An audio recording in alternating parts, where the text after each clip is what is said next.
বেতলাহিয়া, রাফা, নুসিরাট সহ বেশ কয়েকটা জায়গায় বর্বরোচিত যে হামলাটা চালিয়েছে, সেই হামলায় 4 শতাধিক মানুষ নিহত হয়েছে এবং আরো শত শত মানুষ আহত হয়েছে, যারা মৃত্যুর সঙ্গে লড়াই করছে। তার প্রতিবাদে আজকের এই বিক্ষোভ সমাবেশে এ পর্যায়ে বক্তব্য রাখার জন্য আহ্বান জানাচ্ছি বাংলাদেশ যুব ইউনিয়ন বগুড়া জেলা কমিটির সভাপতি, কেন্দ্রীয় কমিটির সভাপতি মন্ডলীর সদস্য যুবনেতা ফারহানা আক্তার সাফলাকে।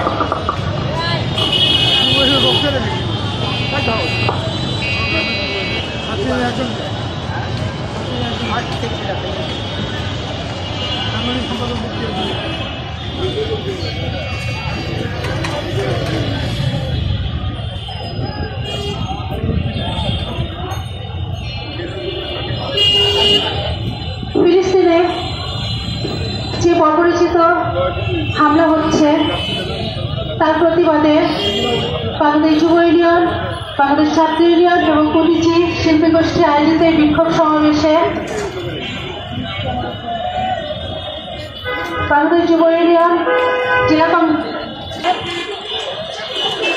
আমরা সবাই জানি 2023 সালের 7 অক্টোবর প্রথম ইসরায়েল ফিলিস্তিনিতে হামলা করে এবং এ পর্যন্ত প্রায় ৬২,০০০ শিশু, নারী সহ সর্বস্তরের জনগণ তাতে মৃত্যুবরণ করেছে। গত 19 জানুয়ারি যুদ্ধবিরতির ঘোষণা দেওয়া হয়। তাতে ফিলিস্তিনিবাসী মনে কিছুটা স্বস্তি আসে যে তারা এবার একটু শান্তি পাবে,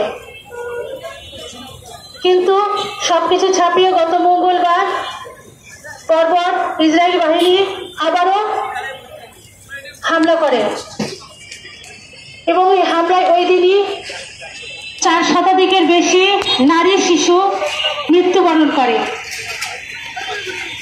বাংলাদেশ যুব ইউনিয়ন এর আগেও বিক্ষোভ সমাবেশ করেছিল এবং অত্যন্ত ন্যায়সঙ্গতভাবে আজকে এই বিক্ষোভ সমাবেশের আয়োজন করেছে। এই বিক্ষোভ সমাবেশ থেকে ইসরায়েলি বাহিনীকে যুদ্ধ বিরতির জন্য আহ্বান জানাচ্ছি এবং এই বলে আমি বক্তব্য শেষ করছি। ধন্যবাদ সবাইকে। ধন্যবাদ প্রিয় বগুড়াবাসী। আমরা বিভিন্ন যোগাযোগ মাধ্যমে জানতে পেরেছিলাম যে ইতিমধ্যে ইসরায়েল এবং মার্কিন প্রশাসন তারা নীল নকশা বা ষড়যন্ত্রের মাধ্যমে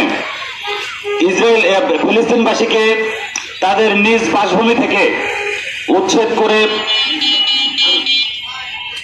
আফ্রিকার কোন একটা দেশে স্থানান্তর করার একটা পরিকল্পনা তাদের ছিল, যেটা পৃথিবীর কোন সভ্য দেশ এইরকম পরিকল্পনা মানতে পারে না।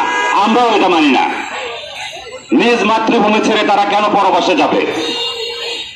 এইরকম বর্বরোচিত চিন্তা, বর্বরোচিত হামলার প্রতিবাদে বাংলাদেশ ছাত্র ইউনিয়ন, বাংলাদেশ যুব ইউনিয়ন এবং উদীচী শিল্পী গোষ্ঠী বগুড়া জেলা কমিটি আয়োজিত আজকের এই বিক্ষোভ সমাবেশে এ পর্যায়ে বক্তব্য রাখার জন্য আহ্বান জানাচ্ছে বাংলাদেশের কমিউনিস্ট পার্টি বগুড়া জেলা কমিটির সংগ্রামী সভাপতি, বীর মুক্তিযোদ্ধা কমরেড জিন্নাতুল ইসলাম। কমরেড জিন্নাতুল ইসলামকে তার মূল্যবান বক্তব্য রাখার জন্য আহ্বান জানাচ্ছি।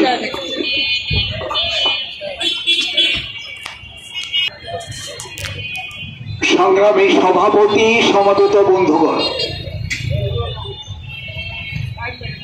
ইতিমধ্যে বিভিন্ন আলোচক, বক্তা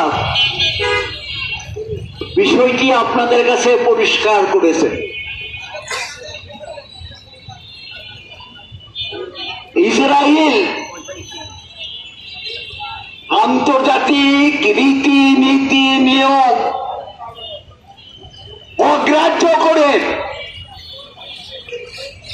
যুদ্ধবিরতি চলা অবস্থায় গাজায় আক্রমণ পরিচালনা করেছে। 400 ঊর্ধ্বে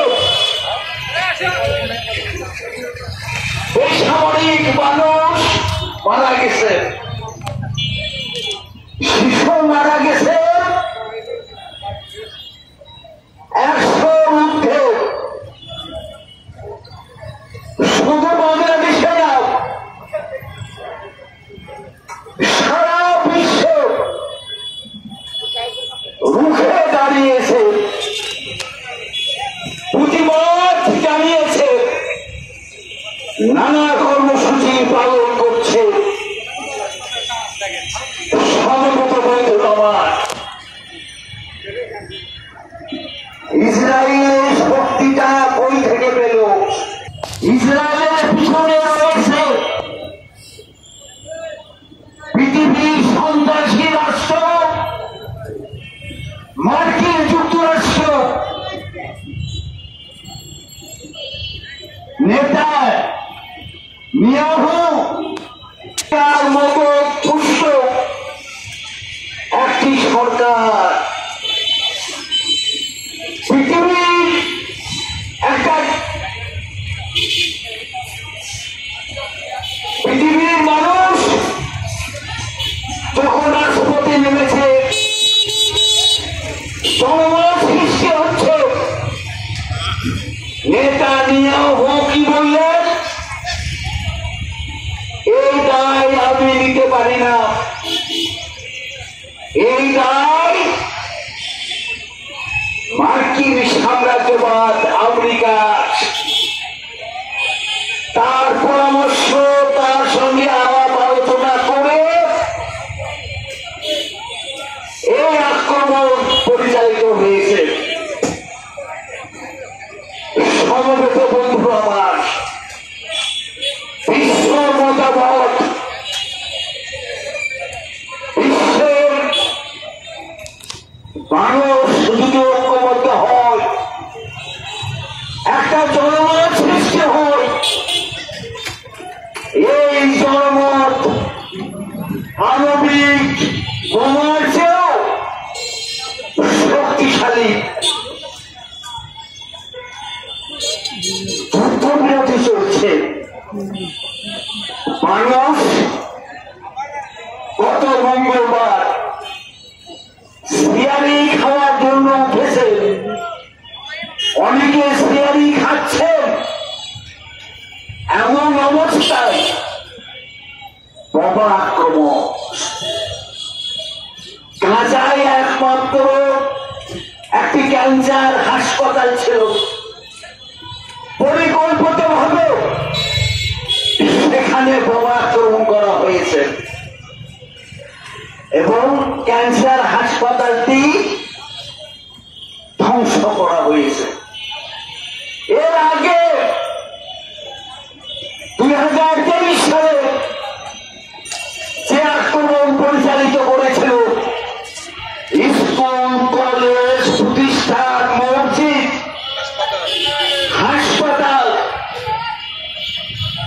কোনো কিছু বাদ যায় নাই।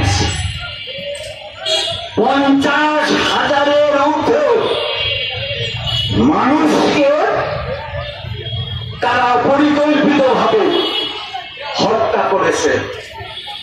উদ্দেশ্য কি? উদ্দেশ্য হচ্ছে গাজাকে উচ্ছেদ করা, প্যালেস্টাইন রাষ্ট্রকে ধ্বংস করা। শত শত রাষ্ট্র প্যালেস্টাইন সরকারকে স্বীকৃতি দিয়েছে একটা স্বাধীন সার্বভৌম রাষ্ট্র হিসাবে। সেই রাষ্ট্রকে সাম্রাজ্যবাদ, বিশেষত আমেরিকা সাম্রাজ্যবাদের মদতে ইসরায়েল এই ঘটনাটা ঘটাচ্ছে। আমরা প্রশ্ন রাখতে চাই, জাতিসংঘ কেন নীরব?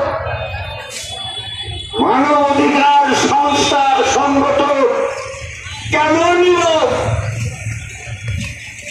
কেন সোচ্চার না? জাতিসংঘ কেন ব্যবস্থা গ্রহণ করছে না? জাতিসংঘের কাছে আমরা জানতে চাই। সমবেত বন্ধুরা আমার, বাংলাদেশের কমিউনিস্ট পার্টির পক্ষ থেকে আমরা বলতে চাই, অবিলম্বে এই আক্রমণ, যুদ্ধ বন্ধ করতে হবে। নেতানিয়াহু শাস্তি আমরা দাবি করছি, তার পদত্যাগ আমরা দাবি করছি।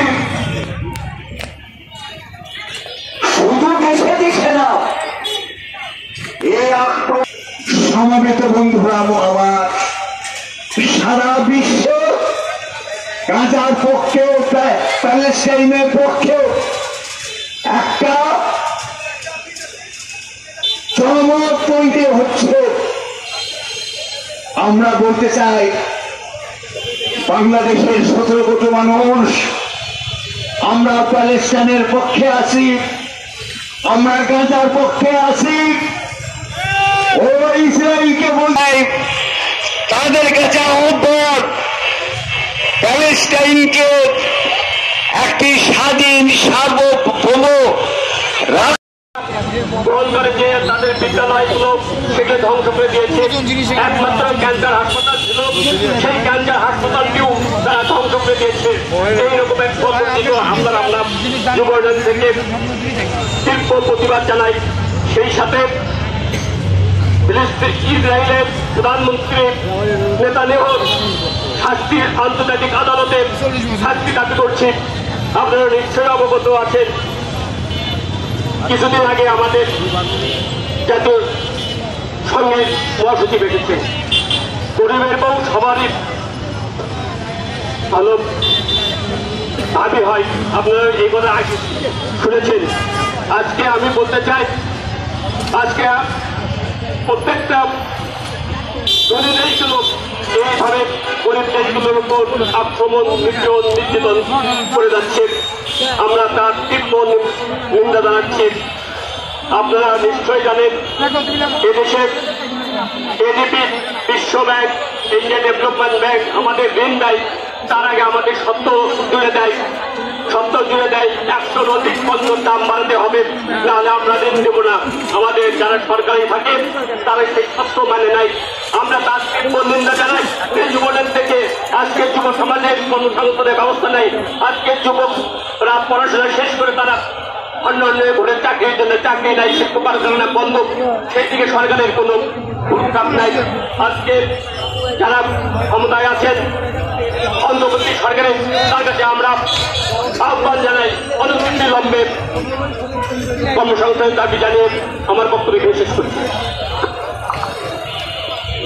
বন্ধুরা, আজান চলছে, আজানের পরে আমাদের কর্মসূচি শুরু হবে।